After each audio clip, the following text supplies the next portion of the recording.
हा अनुभव माझ्या चुलत्याचा आहे. तो एक हाडाचा शेतकरी आहे. बाळू त्याचं नाव. मी त्यांना बाळू तात्या असं म्हणत असतो. रोज सकाळी बाळू तात्या वावरात जात असे आणि दिवसभर रानात थांबून संध्याकाळी वापस घरी येत असे. जेवण वगैरे करून परत रात्री 2च्या दरम्यान रानात पिकांना भिजवावे म्हणून रानात जात असे. रोज असेच चालत असे. ते मला रोज म्हणत की चल माझ्या बरोबर, तुला ऊस आणि बोरं खाऊ घालतो, येशील का? माझा त्यांना सारखा नकार असे. एक दिवशी मी पण घरी बसून खूप वैतागून गेलो होतो. त्यामुळे मी माझ्या घराच्या अंगणात बसलो. त्यांचे घर अगदी माझ्या घरासमोर होते. दुपार झाली होती. तात्या खोरं घरी विसरले होते. ते नेण्यासाठी ते घरी आले होते, पण त्यांच्याकडे खोरे आणि एक कोयता पण होता. मी विचारलं, तात्या कोयता कशाला घेऊन जाताय? तात्या म्हणाले, अरे रानात एक रानडुक्कर आले, त्यामुळे कोयता घेतलाय. चल येतो का? मस्त रानडुकराचा बेत आहे आज. मी म्हणालो, रानडुक्कर? हो, कधी पण येतो की. पण तात्या मी घरी कसा येणार? तात्या म्हणाले, काळजी कशाला करतो मर्दा, तुला मोटरसायकल चालवता येते ना, तू तुझी सायकल पण घे. म्हणजे जेवण झालं की तू माझी गाडी घेऊन घरी ये, मी तुझी सायकल घेऊन उशिरा येईल. मी पण होकार दिला. मग आम्ही दोघेही निघालो. तात्याचं शेत जरा आतमध्ये होतं आणि तिकडे कुठलेच वाहन जात नव्हतं. माझी सायकल सुद्धा. आम्ही गाडी आणि सायकल तात्याच्या मित्राजवळ ठेवली आणि पुढे पायी निघालो. चालत चालत गप्पा गोष्टी करत आम्ही पुढे सरकत होतो. मला एक खोड होती.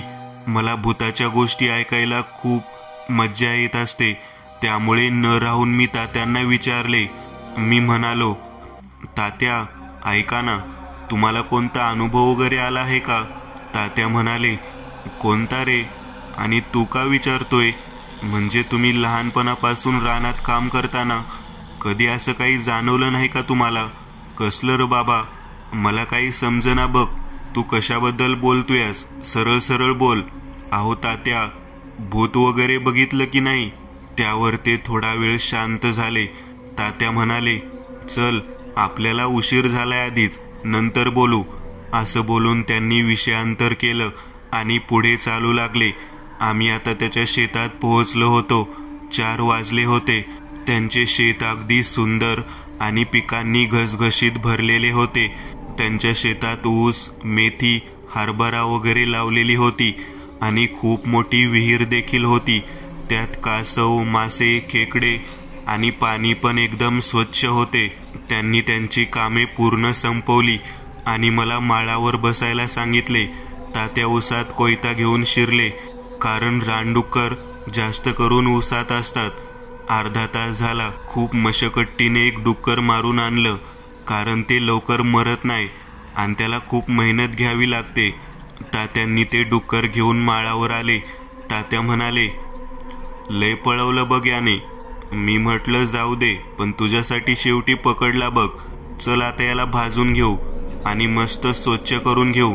तोपर्यंत तू चूल वगैरे मांड आणि पातेलं घे. तेवढ्यात त्यांनी त्याला भाजून आणि स्वच्छ करून घेतले. त्याचे छोटे छोटे तुकडे करून तेल मीठ लावले. मटण उकडण्यासाठी ठेवले.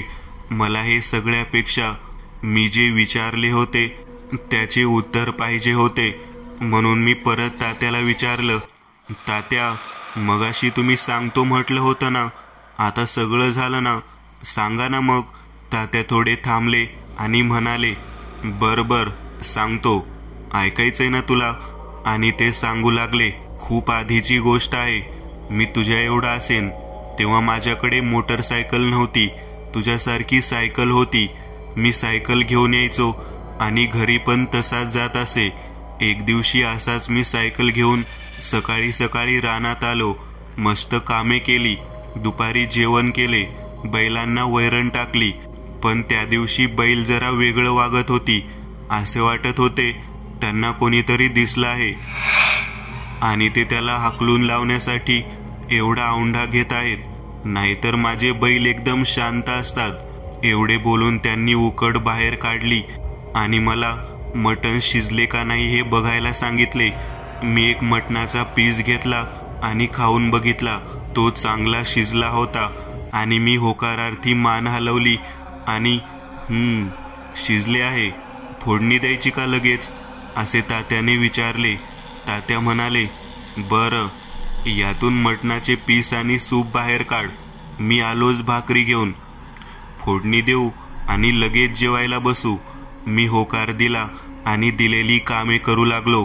तेवढ्यात ते गरम गरम भाकरी घेऊन आले आणि मी लगेच फोडणी देण्याची तयारी केली आणि काही वेळात मस्त भाजी बनून तयार झाली.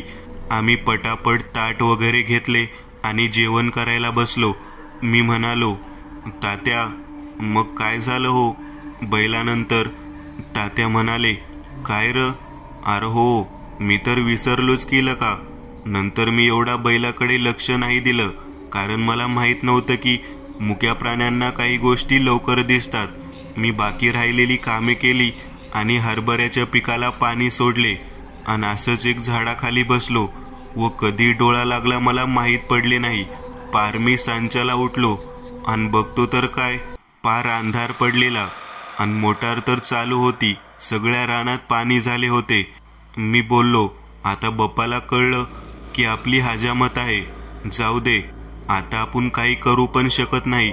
मग मी मोटार बंद केली आणि सायकल घेऊन घराकडे निघालो. एवढे बोलून त्यांनी त्यांचे जेवण आटपले आणि हात धुतले. तेवढ्यात मी पण पटकन माझे जेवण आटपले, कारण मला पुढे काय झाले जाणून घेण्याची तीव्र इच्छा निर्माण झाली होती. मी पटकन माझे हात धुतले आणि पुढे काय झालं विचारले. तात्या म्हणाले, अरे थांब, मला तंबाखू तर मळू दे, सांगतो सगळं. त्यांनी तंबाखूचा इडा तोंडात टाकला आणि सांगू लागले. मग मी सगळे उरकून घरी निघालो. रात्र फार झाली होती. मी सायकलला पुढे लाईट लावली होती म्हणून बरं झालं होतं. मला निदान काहीतरी दिसत तरी होतं. त्या प्रकाशात मी हळूहळू घराकडे जात होतो. तेवढ्यात मला एक गोरं दिसलं. ते दिसायला खूप सुंदर होतं, पण त्याचे डोळे लाल होते. ते हळूहळू माझ्या सोबत चालत होतं. मी पण विचार केला, हे गोरं आपल्या पाठी का येते, आसन काहीतरी, पण हे आपल्या गोट्यात तर नव्हतं. मग हे आलं कुठून? जाऊ दे, आसन कोणाचं, रस्ता भटकला आसन, म्हणून मी त्याला वापस लावलं आणि पुढे सायकल घेऊन जाऊ लागलो. पण थोडं पुढे गेलो की ते गोरं परत आलं, पण यावेळी आकाराने जरा मोठं झालं होतं. ते लागलं की माझ्यासोबत चलायला. मी सायकल पळवली की ते पळायचं आणि सायकलची गती हळू केली, ते पण हळू चालायचे. असे खूप वेळे झाले. मग मी कंटाळून त्याला परत हाकलून लावले. काही वेळाने परत तसंच. यावेळी ते आकाराने अजून मोठं होऊन आलं. आता माझ्या मनात भीतीने वास केला आणि माझं डोकं काम करू लागलं की हे काहीतरी दुसरं आहे, कारण हे आतापासून नाही तर दुपारपासून आपला पाठलाग करत आहे. बैलाचं वेगळं वागणं हे सगळं माझ्या लक्षात आलं होतं की हे काहीतरी वेगळं आहे आणि आता आपल्याला सोडणार नाही. मग मी जे सायकलचे पायंडल मारले आणि जोरात सायकल पळू लागलो आणि काही झाले तरी मागे बघायचे नाही हे ठरवलं. पण कसलं काय, लहान होतो, माझ्याच्यानं राहवलं नाही. म्हणून मी मागे बघितलं तर ते माझ्या पाठीच होतं आणि जसजसं ते जवळ येत होतं ते आणखी मोठं आणि भयानक दिसत होतं. ते जितकं जवळ येत असे तितकं आकाराने मोठं दिसत होतं. जणू एखादा खिल्लार बैल असावा, लाल डोळ्यांचा. माझे पार पूर्ण अंग घामाने भरून गेलं होतं. मी सगळ्या ताकदीने सायकल पळवू लागलो आणि गावच्या येशीजवळ आलो. तेवढ्यात मागून एक भरडा भयानक आवाज आला.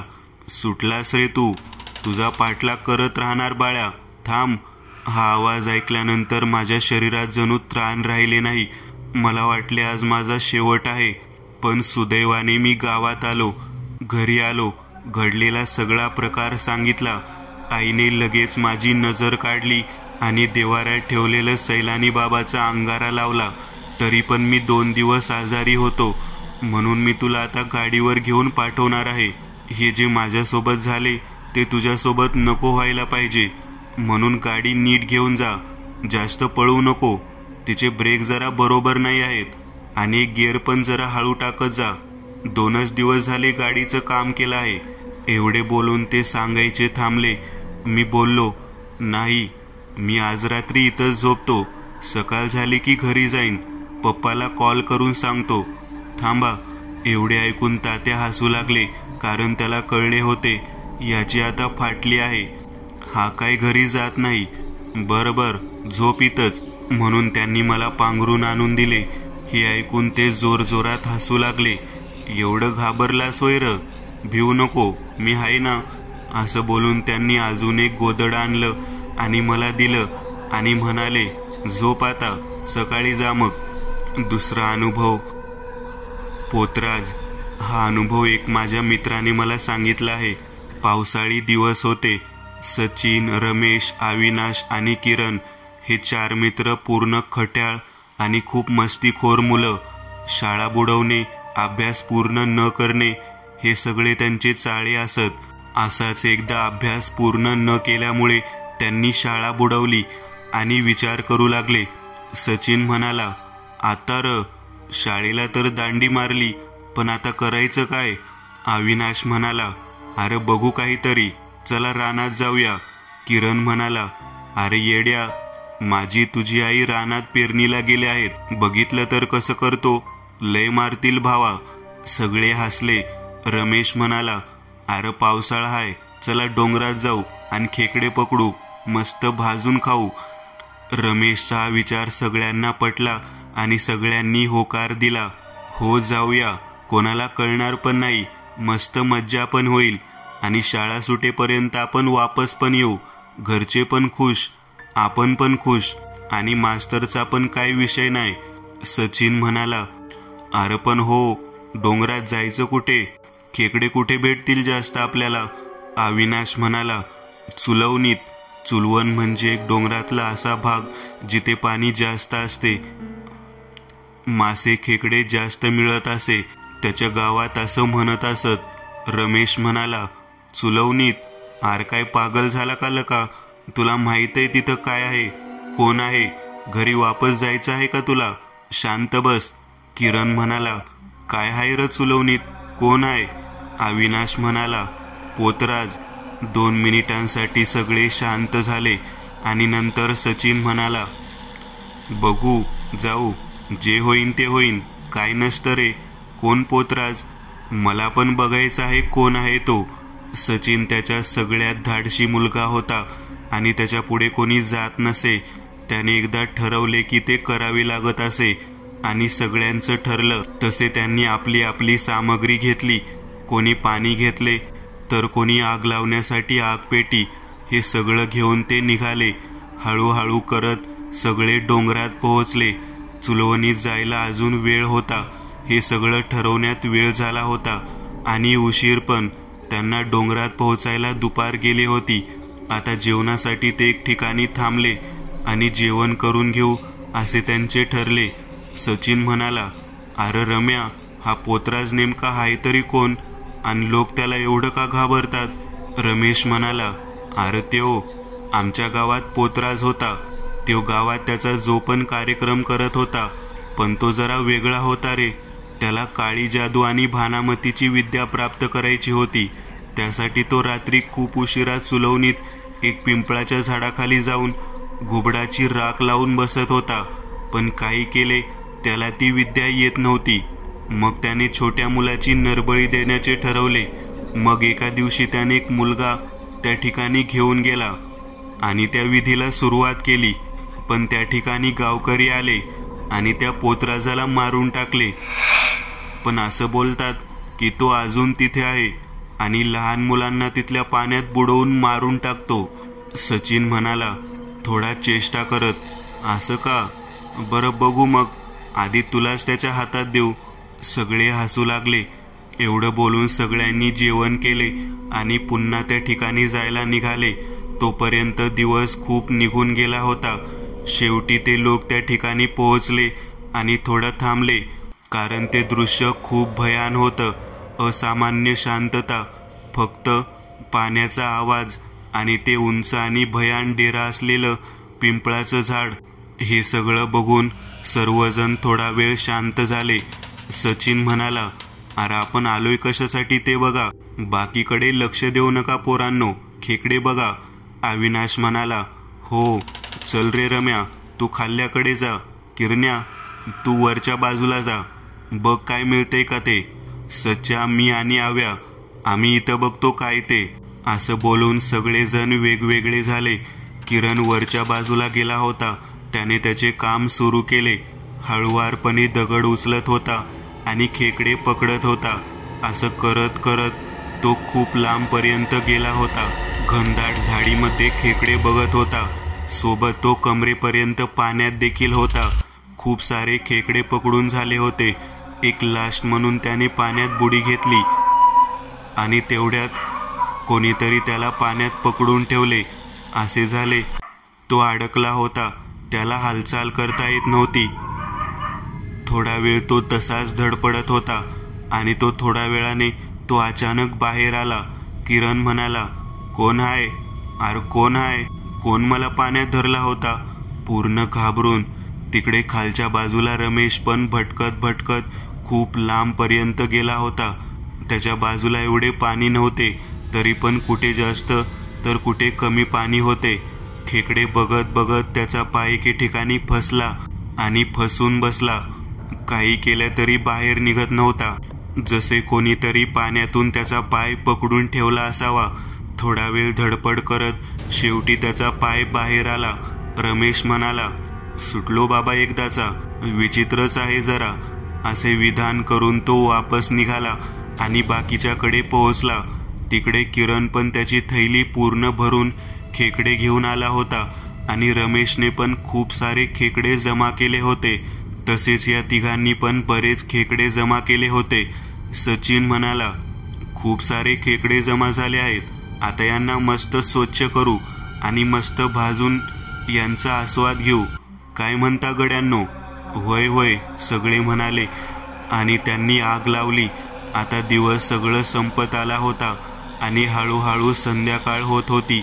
यांनी आग लावली. खेकडे स्वच्छ करून त्यांना भाजू लागले. किरण म्हणाला, रम्या तुला काही जाणवलं का रे? नाही र, मगाशी मला कोणीतरी पाण्यात धरलाय असं झालं होतं. रमेश म्हणाला, आईला हो की र, मला बी तसंच झालं की लेका. आणि दोघांनी बाकीच्याकडे कटाक्ष टाकला आणि त्यांच्या तोंडाकडे बघून असं जाणवले की त्यांच्या सोबत पण असे झाले होते. सगळे शांत होते. कोणीही कोणाला काही बोलत नव्हते, कारण त्यांना कळून चुकले होते की ते कोण होतं ज्यांनी त्यांच्या सोबत असे केले आहे. आता त्यांच्या मनात एकच होते की लवकर हे खेकडे संपून घरी परतायचे. पण त्यांना माहीत नव्हते नियतीने पुढे काय लिहून ठेवले होते. सगळे खाऊन झाले. सगळे तसे शांतच होते की अचानक एक आवाज आला. झाले का खाऊन? भरड्या आणि भयानक आवाजात तो आवाज ऐकून जणू सगळ्यांच्या अंगावर सर करून काटा आला. अविनाश म्हणाला, कोण होतं र? असं भयानक आवाज कुठून आला? सच्या मस्ती करू नको हा, नाहीतर मी मैत्री तोडन बघ. सचिन म्हणाला, येडा का खोळा तू आव्या? मी असं करेन का लका? मी नाही बाबा काही केलं. रमेश म्हणाला, बर बर ठीक आहे, आवरा बिगीनं, निघू आपण इथून. आणि लक्षात ठेवा, काही झालं तरी मागं वळून बघायचं नाही, कळलं का सगळ्यांना? चला मग. असे बोलून सगळे घराकडे निघाले. गाव अजून दूर होते. सगळे झपाट्याने पाऊल टाकत होते आणि परत एकदा तोच आवाज. कुठं चाललात रे? तुम्ही कुठे जाणार आहेत आता? भरडा आवाज आणि तो हसू लागला. हे सगळं ऐकून पोरांच्या अंगाला घाम फुटला. तितक्यात रमेश म्हणाला, मागे वळून पाहू नका अजिबात आणि त्याच्या आवाजाकडे लक्ष देऊ नका. चला पटापट. आता मात्र ते खूप वेगाने चालत होते. काय होईल आता? आपण सुखरूप घरी पोहोचू का? आई काय म्हणेल असे सगळ्यांच्यात मनात चालले होते. तितक्यात मागे त्या पोतराचा चाबकाचा आवाज चालू झाला. सटाक सटाक. त्याच्या पायातले घुंगरू वाजू लागले आणि तो जोरजोरात किंचाळत होता. जणू आज सगळ्यांचा शेवट होता असे सगळ्यांना वाटू लागले. पण गावची येस आता जवळ होती, पण तो मागे येत होता हे त्यांना कळून चुकले होते. त्यांनी आता पळायला सुरुवात केली. हे सगळे गावात कळले होते. पोरं अजून आले नाहीत आणि आपण सगळे गाव शोधून बसलोय. गावकरी फक्त एके ठिकाणी गेले नव्हते, ते म्हणजे चुलवणीत. ते सगळे गावाच्या येशीजवळ उभे होते. पोरं आता पळत पळत गावच्या येशीजवळ आले होते. त्यांना माहीत होतं तो पाठिंबा करत आहे आणि खूप वेगाने आपल्या जवळ येत आहे. तेवढ्यात त्यांना गावाच्या येशीवर थांबलेले गावकरी दिसले. सगळ्यांच्या हातात मशाली होत्या. गावकरी दिसल्यावर पोरांच्या जीवात जीव आला आणि ते एकदम जोरात पळाले आणि गावात प्रवेश केला. मागे पोतराज पण त्यांच्या जवळ आला आणि सोडणार नाही मी असे बोलून त्याने मोठ्याने किंचाळी भरली. तो गावच्या बाहेर होता, पण त्या दिवशी त्याला सगळ्या गावकऱ्यांनी बघितले. केस विस्कळीत झालेली, दात जसे सुळे झालेले, जबडा खाली आलेला आणि हात आणि पाय उलटे असे त्याचे भयानक रूप होते. गावकऱ्यांनी लगेच पुजारी बोलावून घेतला आणि पूजा चालू केली आणि त्याला या पिशाची योनीतून मुक्त करण्यासाठी पूजा समाप्त झाली. तसा तो मुक्त झाला. ते शेवटचे होते आणि कोणीही त्याला त्या दिवशी नंतर पाहिले नाही आणि कोणीही पुन्हा त्या भागाकडे गेले नाही. पोरं पण आता नीट अभ्यास करू लागली, कारण त्यांना एक मोठा अनुभव येऊन गेला होता. कारण जेव्हा ते सुखरूप घरी आले आणि ज्या वेळेस त्यांनी त्यांच्या आईवडिलांचा व्याकुळ झालेला चेहरा पाहिला, ते समजून गेले की जगातली सर्वात मोठी संपत्ती ही आईवडील आहेत. पुढची कथा. बांगडी. मुंबई ते कोकण प्रवास करायला खूप मज्जा येते, ते पण पावसाळ्यात. रम्य गार वातावरण आणि त्यात आपली लालपरी म्हणजे एसटी. मला एसटीने प्रवास करायला खूप मज्जा येते, म्हणून मी सारखा प्रवास करत असे. यावेळी पण मी त्याच रूटनं प्रवास करत होतो. गाडी पनवेल डेपोवर थांबली आणि एक तरुण गाडीमध्ये चढला आणि नेमका माझ्या बाजूच्या सीटवर येऊन बसला. काही वेळ त्याने मला बघत राहिला आणि अचानक, सर, तुम्ही चव्हाण सर आहात ना, असा त्याने मला प्रश्न विचारला. त्याने बरोबर मला ओळखले होते, कारण मी एका कॉलेजमध्ये प्रोफेसर होतो आणि हिस्ट्री विषय शिकवत होतो. हो, बरोबर ओळखले, मीच आहे चव्हाण. पण आपण कोण? अहो सर, मला ओळखले नाही का? मी गणेश, तुमचा लाडका विद्यार्थी, जो सारखा तुमच्या तासाला उशिरा येत असे. गणेश. अरे गणेश, केवढा मोठा झालास, मिशी वगैरे उगवली आहे, शरीर वगैरे चांगला पैलवान झालास. कॉलेजमध्ये तर एकदम सुकडा होतास तू. हो सर, तुम्ही पण खूप बदलून गेला आहात आणि रिटायर पण झाला आहात वाटतं.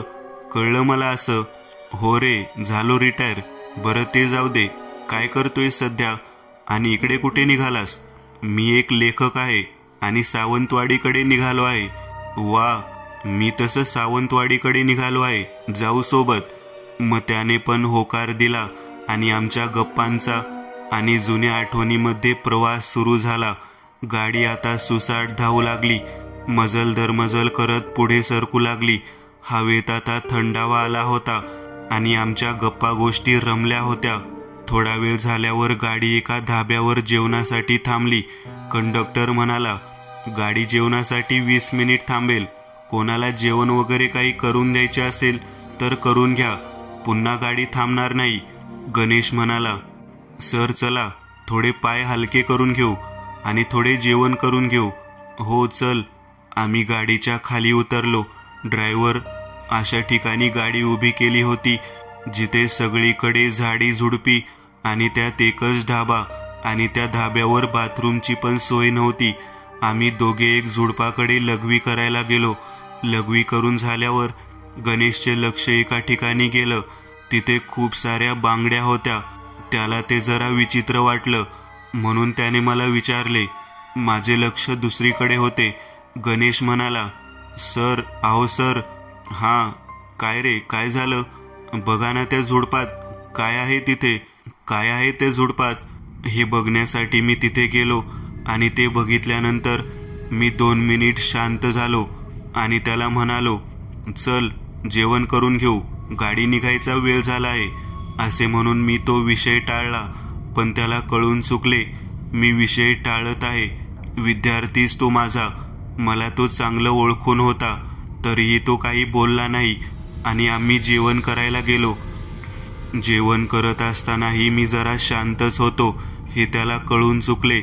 जेवण झाले, सगळे गाडीकडे आले. काही सिगारेट पीत तर काही तंबाखू खात होते. हे सगळे झाल्यानंतर गाडी निघाली. तिने वेग धरला. गाडीमध्ये मी जास्त बोलत नव्हतो. मग राहून त्याने मला विचारले, सर, काही वेळापासून बघतोय तुम्ही शांत आहात, काही बोलत नाही, काही नाही, काय झालं? प्रकृती बरोबर नाही आहे का? सांगा ना. नाही रे, असं काही नाही, मी अगदी ठीक आहे. मग काही दुसरे कारण आहे का? बोला ना. त्याला कळून चुकले होते की सरांनी जेव्हापासून त्या बांगड्या बघितल्या आहेत तेव्हापासून ते शांत आहेत. आता तो हाडाचा लेखक बघत होता, सर काही लिखण्यासारखं सांगतात की नाही. काही नाही रे, मगाशी जरा ते बघितल्यानंतर काही आठवणी ताज्या झाल्या. त्या काही चांगल्या आठवणी नव्हत्या, त्यांना विसरलेलं चांगलं. तरीही एकदा सांगा ना. तो सारखा आग्रह करू लागला. म्हणून नाईलाजाने मला सांगावे लागले आणि मी सांगू लागलो. खूप दिवसापूर्वीची गोष्ट आहे.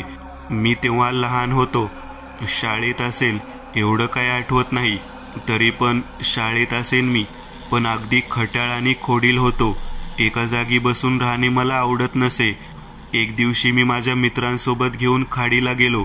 मस्त आम्ही तिघेजण सोबत गेलो, आपले आपले जेवणाचे डबे घेऊन, म्हणजे भूक लागली तर जेवणासाठी. माझ्या बाकी 2 मित्रांचं नाव सतीश आणि दीपक होतं. दीपक म्हणाला, अरे कुठे पुढे पुढे जाताय तुम्ही दोघे, जेवण कुठे करायचे? थांब, थोडं पुढे गेलो की बसू जेवायला. मला माहीत आहे तुला भूक सहन होत नाही. मग पुढे गेल्यानंतर आम्ही एका ठिकाणी जेवायला बसलो. जेवता जेवता सतीशने विषय काढला, वैर त्या गुफेत जणू बांगडीवाली हाय जणू.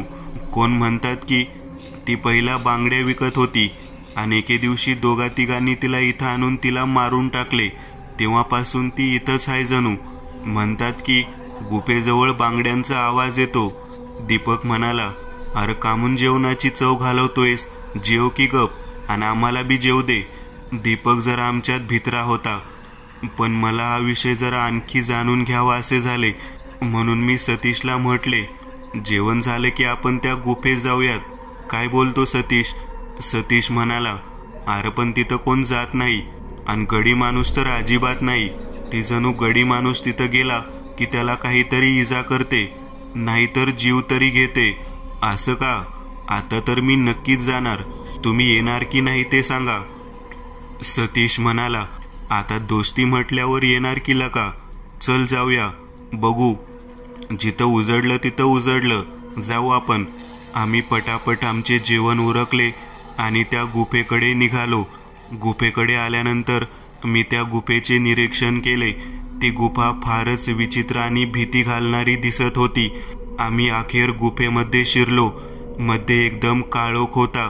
पुढे काय आहे हे सुद्धा कळत नव्हते. एकतर त्या गुफेकडे बरोबर चालता येत नव्हते, तरीही आम्ही चालत होतो.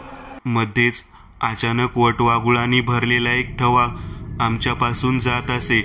जसे जसे आम्ही मध्ये जात होतो तसं ती गुफा अजून भयान होत होती. आम्ही अजून मध्ये पोहोचलो आणि अचानक एक आवाज आला, कोण आहे र? अजून हाऊस पूर्ण नाही का झाली? आधीच माझ्या अंगचे लचके काढले आणि आता परत आलात मरायला. आता मी कोणाला नाही सोडणार, जीव घेणार सगळ्यांचा. जा जा इथून, जा इथून म्हणते मी, जा. दीपक म्हणाला, अरे चल बाबा इथून, चल.